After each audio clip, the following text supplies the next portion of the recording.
Hello, welcome to the Silly Linguistics channel. My name is John H. Silly Linguistics. Okay, that was a stupid joke, I'm sorry. My name is Michael, I am the host of the Silly Linguistics channel. I am back. I am back, right? I used to do videos for the channel, and then I split off from Steve the Vagabond and Silly Linguist to kind of do my own thing for a while, but now I'm back. Here I am. Today's topic for the video, as you already know, as you clicked on the video itself, is when to actually take language classes. At what point, in my opinion, should a language learner start taking classes? Okay? So first of all, for background, I'm an English teacher with many years of experience. I have taught some 30, 40 private students over the past 4 years since I moved to Brazil. I have worked with groups before. I've done many different things. Okay? That's just the context.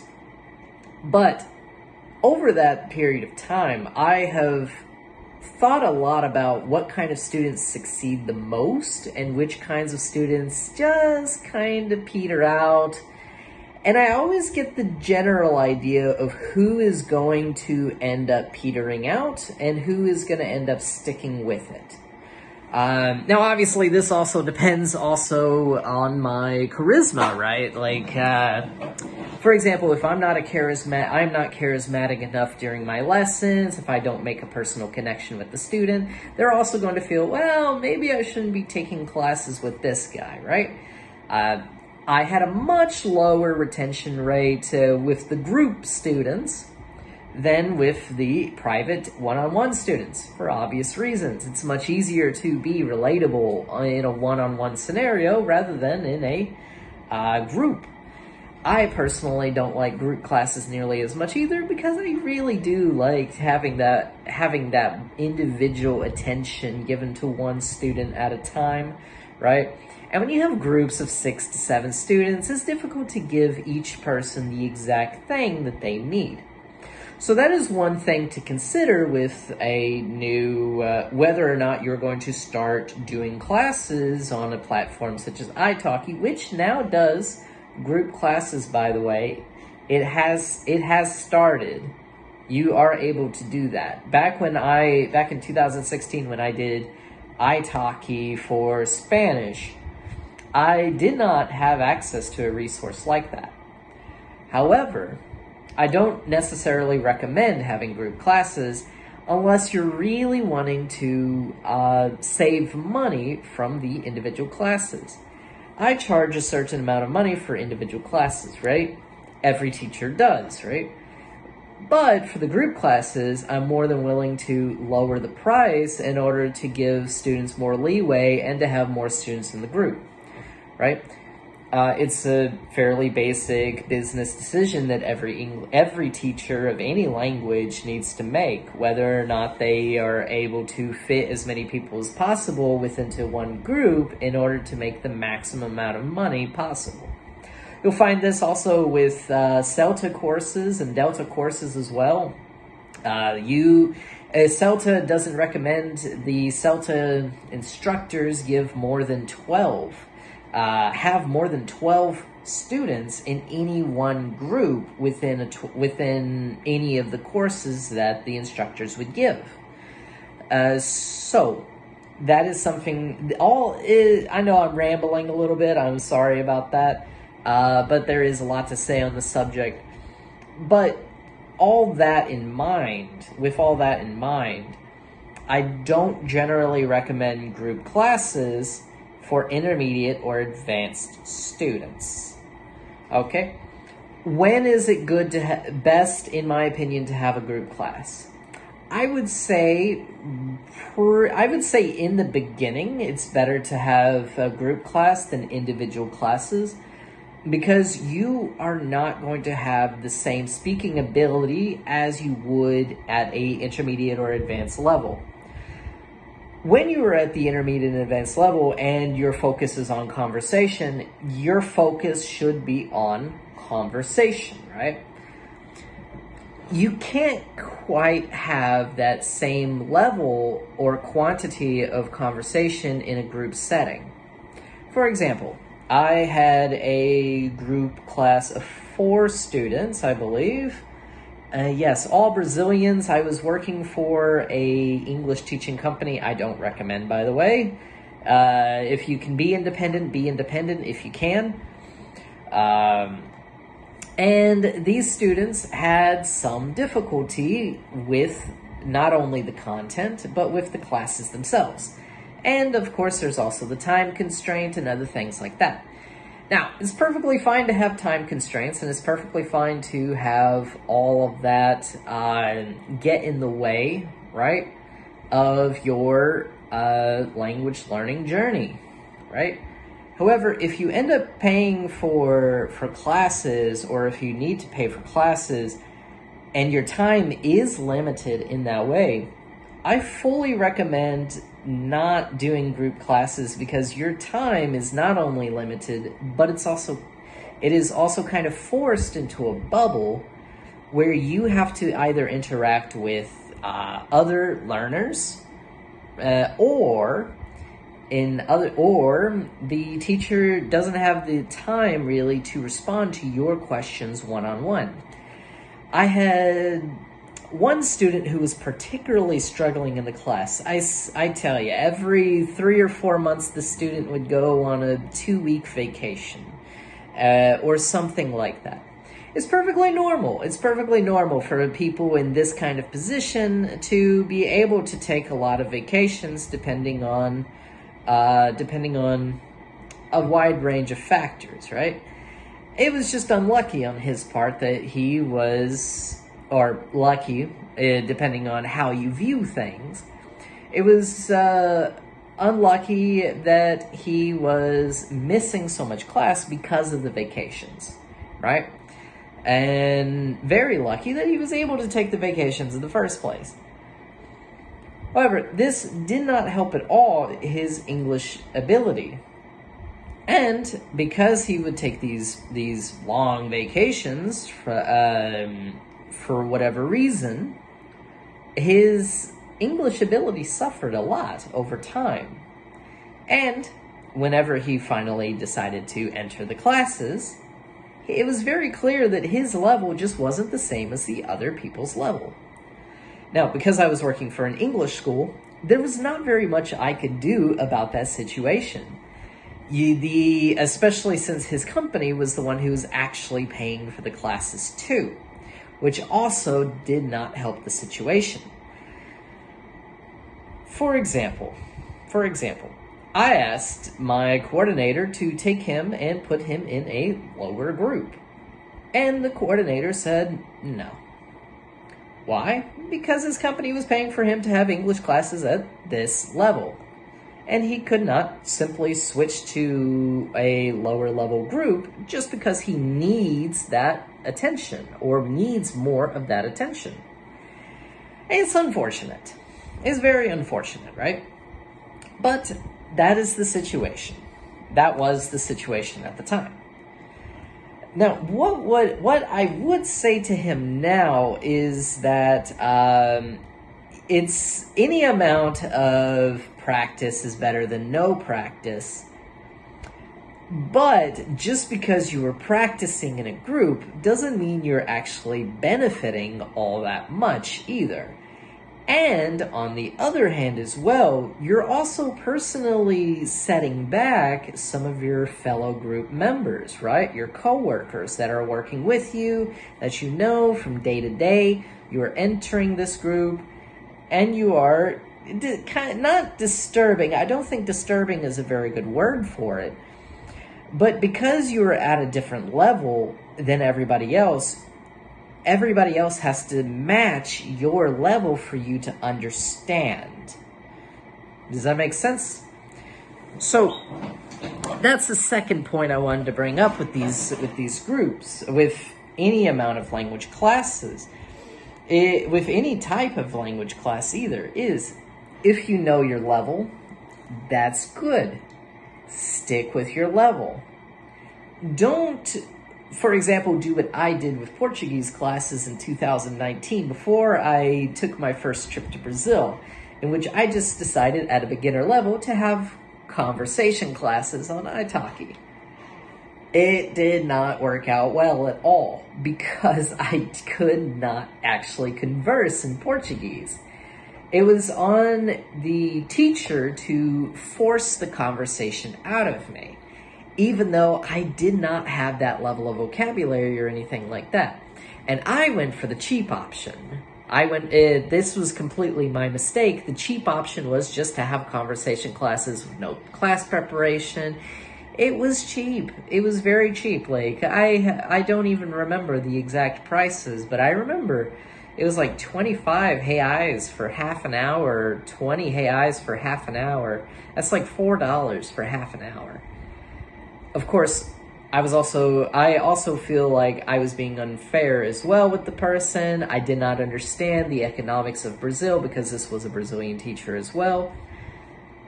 But thinking back to that mistake that I made, it would have been much better for me to stick with prepared classes rather than conversation classes, because my level did not reflect the amount of work necessary to put into conversation classes. Now, with all that being said, when should you take language classes? What I recommend the most is that for my students personally, because I am a native speaker teaching English, right? It is a little bit more difficult for me to teach at the beginner level. Why?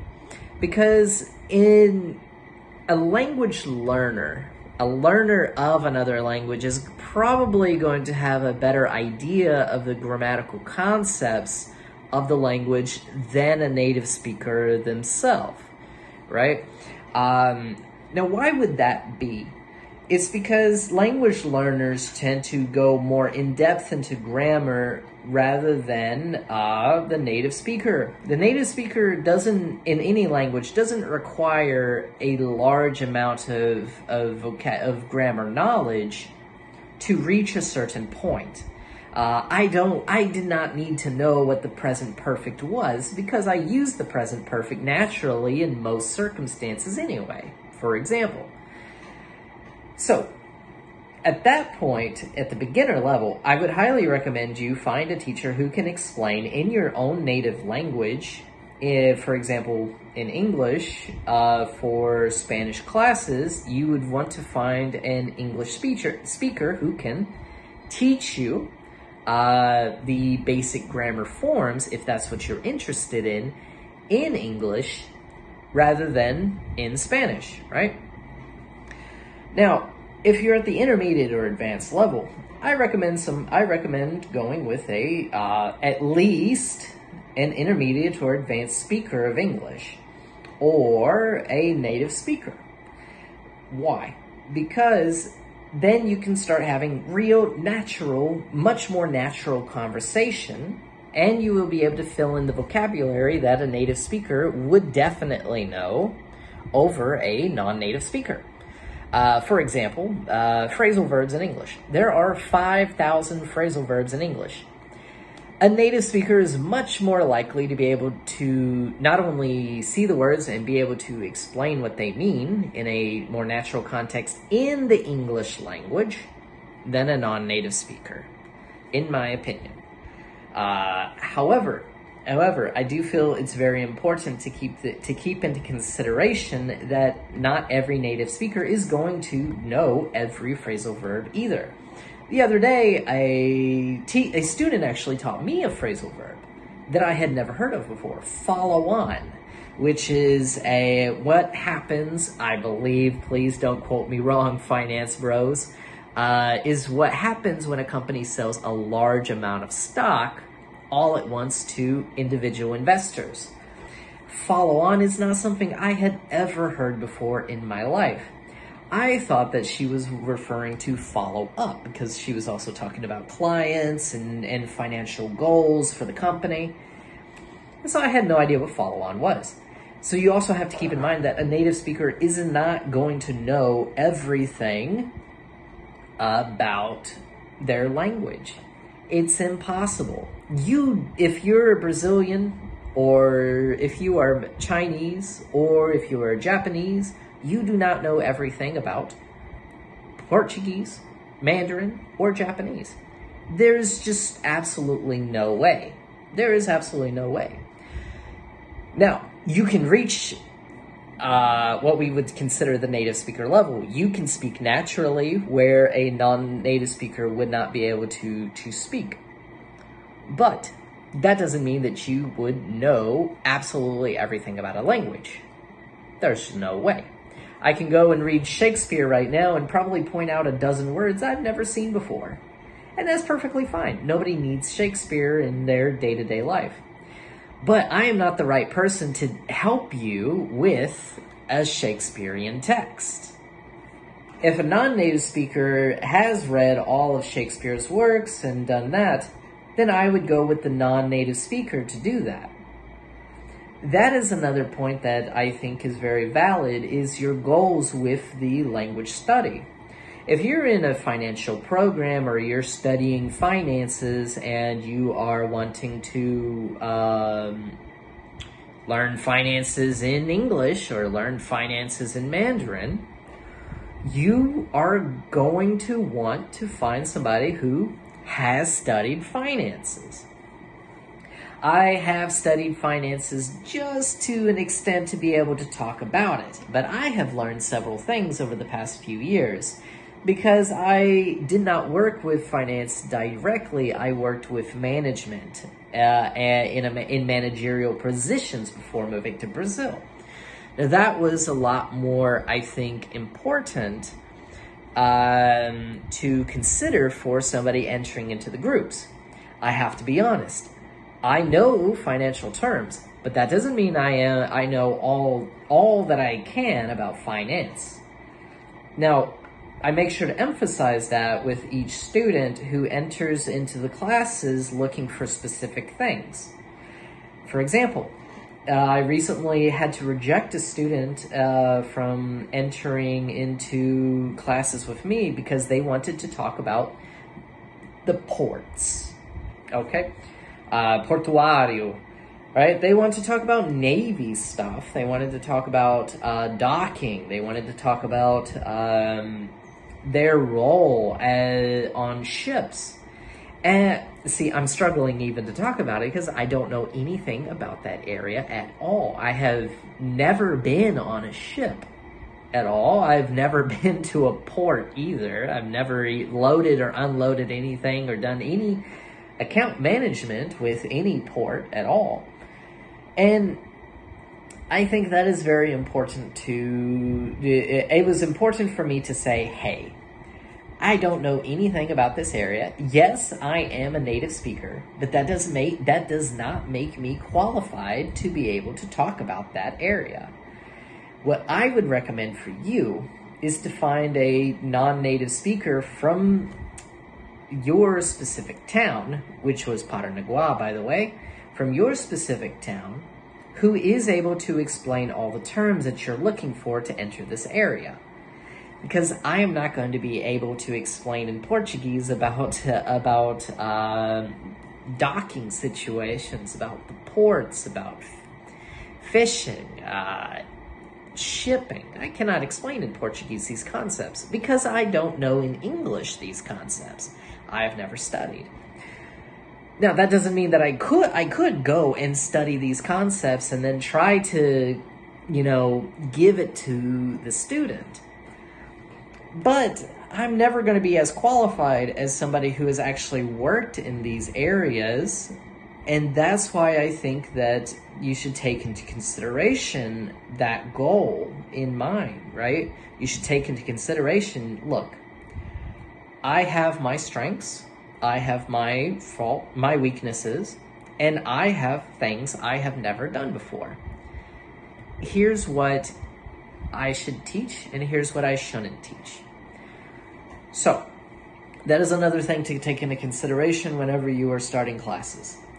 Think about your goals and think about what you want to do with your time, and then focus on that. Now, this video is already becoming kind of long. I understand that. I apologize so much. You're hearing me ramble over here about these topics. Kind of improvised, actually. Now, another thing to consider, and I tell this to some of my students who kind of lack direction, right? They don't really know what they're aiming for in English. They just want fluency. The students who have the best time learning any language at all are the students with a specific goal in mind. For example, I had a student recently who has really improved very quickly their English.